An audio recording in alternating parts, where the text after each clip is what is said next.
Homelander Homelander ভাই, এই একটা শব্দই পুরা একটা বয়েস সিজনটাকে পুরা 5টা এপিসোড মানে 5টা সিজনে নিয়ে গেছে। আহ, পুরা সামারি যদি আমি বলি, মানে ধরেন আপনি জিটিএ ভাই সিটি খেলতেছেন, আপনার মূল পারপোজটা কি?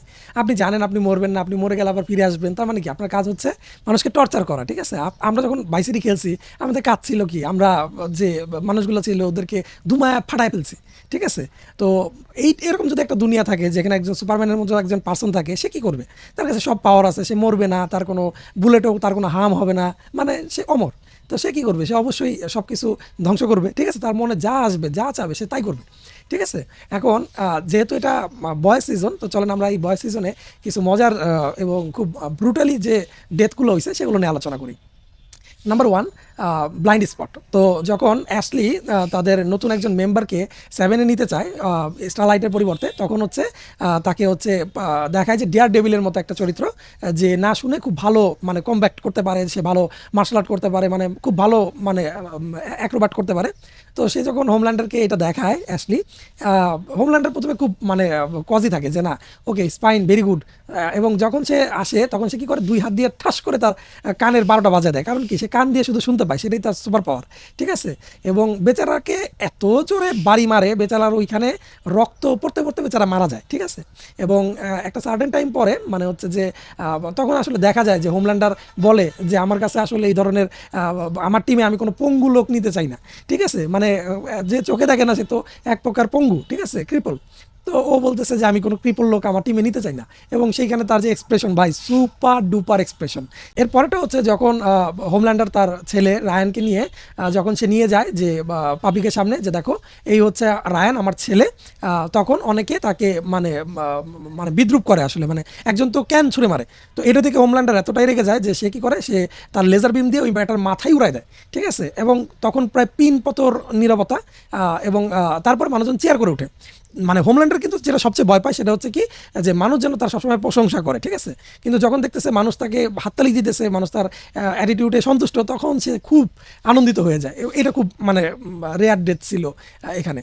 পরে হচ্ছে যে হোমল্যান্ডার কী পরিমাণ মানুষকে ট্রমাটাইজ করতে পারে তার একটা উদাহরণ হচ্ছে, যখন ডিপকে আবার ফেরত আনা হয় মানে দি বয়েজে, তখন ওকে হচ্ছে বিভিন্ন অক্টোপাস খেতে দেয়, অক্টোপাস খেতে দেয় এবং অক্টোপাস খেতে দিয়ে বলে এটা খা, ঠিক আছে? এটাই তোর, তুই যা করছস, মানে তুই স্টারলাইটের সাথে যা করছস, এটাই তোর রিডামশন, মানে হচ্ছে তোর প্রাশ্চিত্য।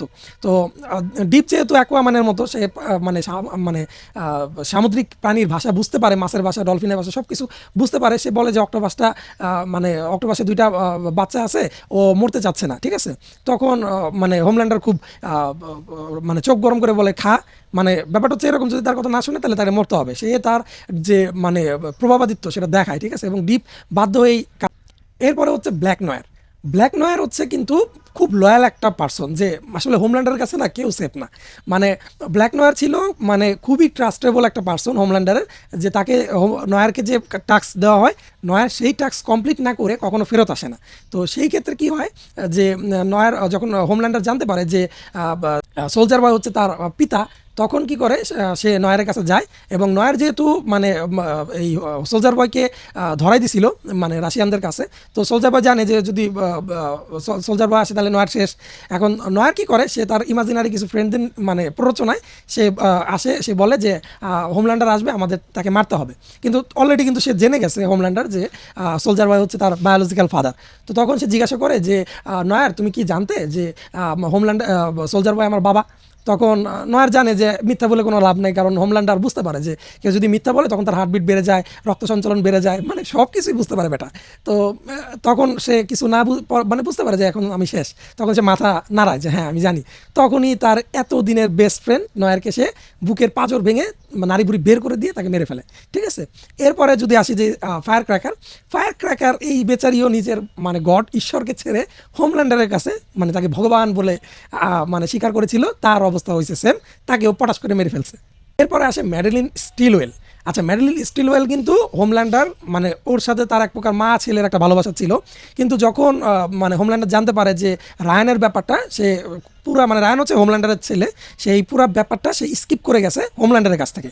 তো এর জন্য কিন্তু মানে হোমল্যান্ডার খুবই চেতে যায়, ঠিক আছে? যখন এই সিচুয়েশনটা হয় যে বিলি বুচার চিন্তা করছিল যে সে যদি ম্যাডেলিন স্টিলওয়েলকে মানে বিস্ফোরক দিয়ে আটকায় ফেলে, তাহলে হোমল্যান্ডার তার প্রতি সিম্পাথি দেখাবে বা সে জানাবে যে ব্যাকা কোথায়।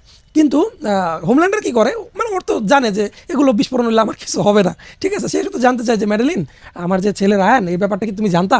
তো ম্যাডেলিন বলে হ্যাঁ আমি জানতাম, কিন্তু তোমার কাছে মিথ্যা কথা বলছি। তো হোমল্যান্ডারের এটাই মাথা নষ্ট হয়ে যায়, কিরে তুই আমার কাছে মিথ্যা কথা বললি, ঠিক আছে। তখন বলে যে কেন বললি? তখন ম্যাডেলিন বলে যে আমি তোমাকে ভয় পাই। আরে ভাই কে ভয় পাবে না, যে কথায় কথায় মানুষ মারে তাকে তো সবাই ভয় পাবে, ঠিক আছে। কিন্তু হোমল্যান্ডার এটা মানতে পারে না, সে মনে করছে যে না, আমি যাকে মার মতো মানে ভাবি সে আমাকে ভয় পাবে না। তো এর জন্য ও কি করে, ও আস্তে আস্তে লেজার মহিলাটার চোখে মেরে তাকে মেরে ফেলে, ঠিক আছে, তার খেল খতম করে দেয়। তো মানে ও কিন্তু চাইলেই মানে ঠাস করে মারতে পারতো, সে মারে না, সে আস্তে আস্তে মারে যাতে মানে ম্যাডেলিন কষ্ট পেয়ে পেয়ে মারা যায়, ঠিক আছে। এরপরে আসে হচ্ছে যে হোমল্যান্ডারের ওয়াইফ ব্যাকি। মানে ব্যাপার হচ্ছে যে হোমল্যান্ডার যেহেতু জানে যে ভাই আমি সব কিছু, আমি বলতে গেলে এক প্রকার ঈশ্বর টাইপ, ঠিক আছে, আমাকে কেউ মারতে পারবে না, মানে আমি আমি যা চাইবো তাই করতে পারবো, তো ওর কিসের ভয়। তো বিলি বুচারের যে ওয়াইফ ব্যাকা, ও হচ্ছে ওই ভট কোম্পানিতে, মানে যেখানে হোমল্যান্ডার থাকে কাজ করে, ওই কোম্পানিতে হচ্ছে ডিজিটাল মার্কেটিংয়ের কাজ করতো। তো যখনই হোমল্যান্ডারের ওই ব্যাকার দিকে নজর যায়, খারাপ নজর যায়, তখনই ওই চিন্তা করে এই মাল তো আমার লাগবে, এবং এরপরে জোর জবরদস্তি করে ব্যাকাকে নিয়ে মানে আকাম কুকাম করে ফেলে, ঠিক আছে। তো এটাই এখান থেকে প্রমাণিত হয় যে যদি যার কাছে পাওয়ার থাকে তার কাছে কোনো কিছু ম্যাটার না, আসলে কে কি ডাজেন্ট ম্যাটার, ওর কাছে আমার ভাই এটা এটা আমার পছন্দ হয়েছে, এই মাল আমার লাগবে, ঠিক আছে। এই হচ্ছে হোমল্যান্ডারের নেচার। এরপরে যে ভয়ানক যে জিনিসটা ঘটায় হোমল্যান্ডার, সেটা হচ্ছে কি, যখন মানে ম্যাডেলিন স্টিলওয়েল বা স্ট্যান এডগার এরা চিন্তা করে যে মিলিটারিতে আর্মি মানে আর্মির পরিবর্তে সুপার সোলজারদের ঢুকানো হবে, মানে যারা সুপার পাওয়ার আছে তাদেরকে। এখন হোমল্যান্ডার চিন্তা করে যে এই টুকটাক প্রাণী মেরা লাভ কি, টুকটাক মানুষ তো এমনি মানে ক্রিমিনালদের মারতেছি, এদের মায়ের তো লাভ নাই, পাবলিক তো আমার মানে ওই লেভেলের মানে সেলিব্রিটি মনে করবে না যে কোনটা শাহরুখ খান বা সালমান খান বলতেই অজ্ঞান হয়ে যায়, ঠিক আছে। তো সে ও কি করে কই যে এটা V1 এই ফর্মুলাটা কি করে বিভিন্ন টেরোরিস্ট গ্রুপকে দেয় যে ভাই তোরা এটা নে, এটা নিয়ে তোরা সুপার ভিলেন হ, ঠিক আছে, যেমন হচ্ছে ডক্টর অক্টোপাস বা হচ্ছে ধরেন স্যান্ডম্যান বা হচ্ছে মানে মার্বেলের যত ভিলেন আছে ধরেন উঠায় নেন এদের সবাইকে, ঠিক আছে। তোদের এই মানে ইনজেকশনটা দিলাম, তোরা এটা নিলে তোরা সুপার পাওয়ার হয়ে যাবে। তো যখনই এরা সুপার পাওয়ার পাবে তখনই তাদের সাথে লড়াই করতে হোমল্যান্ডার যাবে। মানে হচ্ছে আপনি আগে ভাইরাসটা ছড়ানোর পরে যখন আপনি অ্যান্টিভাইরাস দিবেন, তখন তো মানুষ আপনার মানে সবাই মুখে মুখে আপনার নাম চলে আসবে যে না এই মানুষটার জন্য আমরা বেঁচে গেছি। তো ও হচ্ছে এই মানে কাজটা করে, কিন্তু মানে শালা তো সাইকোপ্যাথ, ওর মাথাতে এগুলো নাই যে মানুষকে সুপার টেরোরিস্ট বানাইলে কত আরও মানুষের ক্ষতি হবে। ও ডাজেন্ট ম্যাটার কে বাঁচলো কে মরলো, it doesn't matter to him. এরপরে আসে হোমল্যান্ডারের শৈশব। যেহেতু হোমল্যান্ডারকে সাধারণ বাচ্চাদের মতো বড় হইতে দেওয়া হয় নাই, ওর সারাটা মানে মানে শৈশব কৈশোর এগুলো সব কাটছে হচ্ছে ল্যাবরেটরিতে। তো ও যে ল্যাবরেটরিতে বড় হইতো, ওই ল্যাবরেটরিতে ও যায়, ঠিক আছে, গিয়ে ও সেই প্রত্যেকটা পার্সনকে ধরে ধরে বলে যে একটা পার্সন ছিল মানে হোমল্যান্ডার তো ভাই মানুষ, হয়তো বা ও মানে সুপারম্যান, কিন্তু তার তো ব্যথা লাগে, ঠিক আছে। ওরে যখন একটা মানে ওভেনের মধ্যে ঢুকে ওভেনটা পুরো চালু করে দিত, প্রায় 1000 ডিগ্রি 2000 ডিগ্রি 3000 ডিগ্রি করে টেস্ট করতো যে ও কতটুকু ও মানে নিজের সহনশীল হইতে পারে। তখন ও দেখতো, হোমল্যান্ডার দেখতো যে ঘরের বাইরে বসে একটা লোক ওর দিকে মানে এমন একটা ভাবে তাকায় রয়েছে যে পুড়তেছে আমার কি, ঠিক আছে। আর ও করতো কি, ওই যে একটা পেপার নিয়ে একটা বাস্কেটের মধ্যে ফেলতো, ঠিক আছে। মানে কোনো মানে একটা মানুষ যে পুড়ে পড়তেছে ওর কোনো মানে কোনো মনের থেকে কোনো সমবেদনা ছিল না বা কিছু করার ছিল না, একটা বাচ্চা ছেলে পুড়তেছে, এর জন্য কি করে ওই লোকটাকে নিয়ে ও ওভেনের মধ্যে দিয়ে ওইখানে তাকে পুড়িয়ে মেরে ফেলে। এরপরে যে মানে হেড ইঞ্জিনিয়ার থাকে, এই হেড ইঞ্জিনিয়ারটা কী করতো, বিরাট বদমাইশ টাইপ ছিল। কীরকম বদমাইশ, সে মানে হোমল্যান্ডার কিন্তু 24 আওয়ার মানে ওই চেম্বারের মধ্যে থাকতো, একটা বদ্ধ চেম্বারে, ওর উপর এক্সপেরিমেন্ট করা হতো। তো হোমল্যান্ডার কী করতো, সারাটা দিন তো তার উপর ধকল যাইতো। এখন যখনই ওর মানে কৈশোরে বয়সন্ধিকালে প্রবেশ করে, তো ছেলেদের তো ছেলে মেয়ে সবারই একটা শারীরিক মানে তৈরি হয়, একটা মানে বুঝতেই পারতেছেন কী বলতেছি। মানে তখন হোমল্যান্ডার কী করতো, পুরা দিনের পরে মাত্র 15 মিনিট সময় পাইতো, ওই 15 মিনিট সবাই একটা ব্রেকে যাইতো, ঠিক আছে, কেউ থাকতো না। তখন হোমল্যান্ডার নিজের মতো করে নিজের মানে শারীরিক কামনা হাত দিয়ে চালাই নিত, ঠিক আছে। ওই টাইমে এই মানে মানে যে হেড ইঞ্জিনিয়ার এই বেটা এসে বলতো আরে পিচ্ছি পিচ্ছি পিচ্ছি নু, ঠিক আছে, এরকম, ঠিক আছে, এরকম বলে ভেঙ্গাইতো। তো এই জিনিসটা হোমল্যান্ডার খুব গায়ে লাগছে, ঠিক আছে। তো বলতেছে যে তুই এবার বাই কর, হাত দিয়ে বের কর, তুই তুই যতক্ষণ বের করতে পারবি ততক্ষণ তুই জীবিত থাকবি, ঠিক আছে।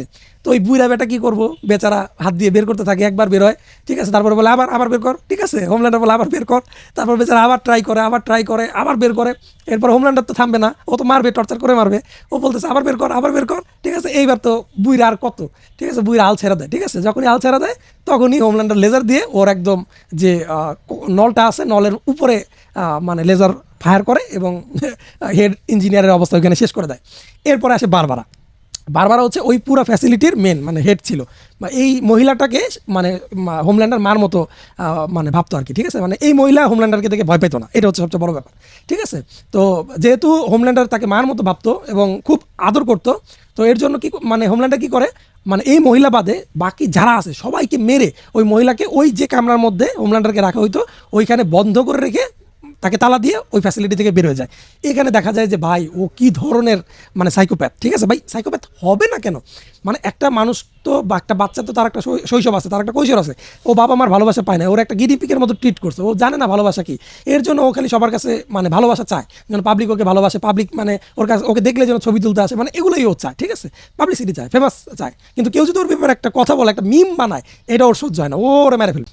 এরপরে ফাইনাল যেটা আছে সেটা হচ্ছে ফ্লাইট 37, মানে একদম ফার্স্টের দিকের এপিসোড, যেখানে মানে দেখানো হয় হোমল্যান্ডার একটা প্লেন হাইজ্যাক হয়েছে, সেই হাইজ্যাকারদের বাঁচানোর জন্য হোমল্যান্ডার এবং কুইন মেভ যায়, এবং সেইখানে গিয়ে মানে হোমল্যান্ডার তো মানে কী বলবো, ওর তো কোনো নাই, মানে অত সেন্স নাই, অত ফিজিক্সও পড়ে নাই, ও কী করে যারা টেরোরিস্ট আছে ওদেরকে লেজার দিয়ে উড়াই দেয়। এখন লেজারের এতটাই শক্তি যে ওই ককপিটের যে ইঞ্জিন ছিল ওইটা পুরাটাও ড্যামেজ করে ফেলে। এখন ড্যামেজ করে ফেলছে, এখন কী করবে, প্লেন তো ক্র্যাশ হবে। এখন কুইন মেভ বলে যে আমাদের যেভাবে হোক তুমি বাঁচাও, ওদেরকে বাঁচাই ফেলো, ঠিক আছে, কীভাবে বাঁচাবা, তো ওদেরকে তুমি নিয়ে উড়ে উড়ে মানে তুমি সবাইকে নিয়ে, মানে ও যেহেতু সুপার স্পিড আছে, মানে হোমল্যান্ডার চালিয়ে সবাইকে উড়ায় নিয়ে ফেলাই দিতে পারে। কিন্তু হোমল্যান্ডার নিবে না, ভাই আমি এত কষ্ট কেন করবো, এই 100-150 মানুষ আছে, মরলে মরুক, আমার বালের কি, ঠিক আছে, ব্যাপারটা হচ্ছে এরকম। এরপরে কি করে, কিন্তু কুইন মেভ মানুষটা খুব ভালো, সে 2টা মেয়ে নিয়ে আসে, বলে ঠিক আছে এতগুলো দরকার তো নাই, বাচ্চা 2টা মেয়েকে নিয়ে আমরা পাড়ি দিই, আমরা আমরা আমরা চলে যাই। কিন্তু হোমল্যান্ডার বলে যে না, শালা কিন্তু মাথায় বুদ্ধি আছে, ও বলে আমি যদি এই 2জনকে নিয়ে যাই, এই 2টা বাচ্চা সবাই বলে দিবে যে হোমল্যান্ডার গেছিল, কিন্তু সবাই বাঁচানোর পরিবর্তে ও নিজে বাইচে চলে আসছে, ঠিক আছে, ও ওদের কেউ নেয় না। এবং যখন পাবলিক খেপে যায়, কিরে ভাই তুই আসছোস, তুই হোমল্যান্ডার আমাদেরকে বাঁচাবি, তুই আমাদের না বাঁচায় চলে যেতেছোস, তো সেখানে কি করে সবাইকে তখন হোমল্যান্ডার চোখের লেজার দিয়ে ভয় দেখায় যে দেখ সামনে আইলে কিন্তু শেষ, একদম শেষ করে ফেলাম, ঠিক আছে। এরপরে সে শুধু কুইন মেভকে নিয়ে সে প্লেন থেকে মানে সরে যায়। এখানে টেকনিক্যাল কিছু ব্যাপার আছে, অনেকে বলে যে ভাই সুপারম্যানের একটা মুভিতে সুপারম্যান প্লেনকে মানে প্লেনের যে আগা মানে মাথা, ওই মাথা ধরে সে উড়াই ফেলছিল। ভাই এটা প্র্যাকটিক্যালি না পসিবল না, আপনি যদি একটু ইন্টারনেটে সার্চ করেন, একটা প্লেনকে এভাবে প্র্যাকটিক্যালি উড়াই মানে এক সাইড দিয়ে ধরে কখনোই ল্যান্ড করানো সম্ভব না, প্লেন ভেঙে পড়বে, প্লেনটা অ্যালুমিনিয়াম বডি দিয়ে তৈরি, ঠিক আছে, সো প্লেনটা ভেঙে যাবে যদি এত প্রেশার তার উপর পড়ে, এটা প্র্যাকটিক্যালি ইম্পসিবল একটা প্লেনকে ধরে মানে ল্যান্ড করা, এটা পসিবল না, ঠিক আছে। আর হোমল্যান্ডার তো আরও এটা চিন্তাও করে না, ওর কথা হইতেছে যে দূর এত কিছু প্যারা আমি নিব না ভাই, তোরা মরলে মর। তো এই হচ্ছে হোমল্যান্ডারের পুরা ঘটনা, ঠিক আছে, মানে কী পরিমাণ ব্রুটাল। এখন ব্যাপার হচ্ছে যে তারপরও যদি হোমল্যান্ডার মানে এই যে বয়েস সিরিজটা শেষ হয়, পাবলিকের মনে 2টা ক্যারেক্টার সবসময় মাথায় থাকবে যারা এই সিরিজটা দেখছেন, একটা হচ্ছে বিলি বুচার, একটা হচ্ছে হোমল্যান্ডার। বিলি বুচার হয়তো আপনার ব্রেন থেকে মুছে যাবে, বাট হোমল্যান্ডার মুছবে না, কারণ হচ্ছে এই যে অ্যান্টনি স্টার যে এর অ্যাক্টর, এ এমন মানে এক্সপ্রেশন দিছে, মানে এগুলো তো মিমে আপনি দেখছেনই, ঠিক আছে, মানে আপনি ভুলতে পারবেন না আসলে এই ব্যাপারটা।